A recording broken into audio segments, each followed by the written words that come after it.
So what I don't understand is the dynamic that happens between people where they would hurt me and I would feel terrible and they would feel good. But I was denying that they felt good because it was my ego that was attached to them. I didn't want to believe it. But they felt good because they were unloading their suffering onto me. And my ego was telling me that I lived in a mansion, but I really lived in a junkyard with a sign up that said open for business. And I would feel hurt and confused and angry because that was in me already and they were just adding to it. So it was coming to me. I was a vibrational match for it. But once I had someone triggering right in front of me and I felt this upset come over me and it was like I had no control. It was upsetting me. It's because it was emotion. It was that energy in motion. That's what it does. It had put me into motion. But as soon as I loved that and loved the other person and sent it to them, that energy that they were sending to me, and it was trying to come to me, and it was toxic.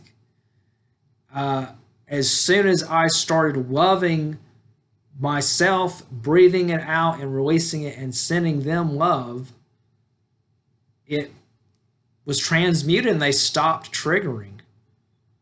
But if you are assertive with someone, you go too far, you take it too far, and you hurt that other person's feelings, you'll get a psychological boost, but you'll also feel bad to the degree that you've hurt them.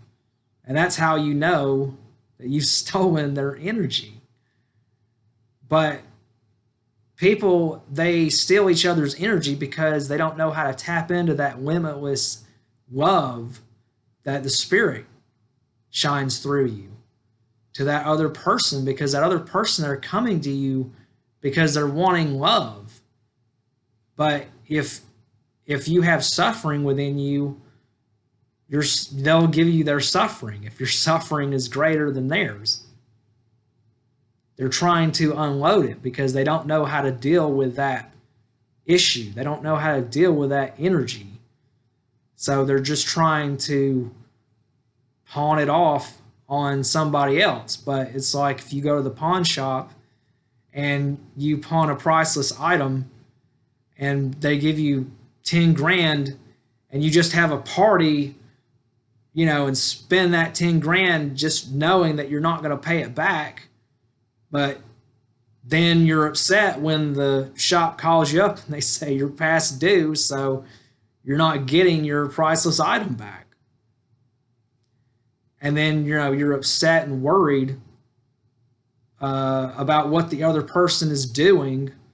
But don't worry about the other person, because that other person, they're just going to keep on going through their own process and triggering until they deal with that issue. And you don't have to understand what their issue is. Don't,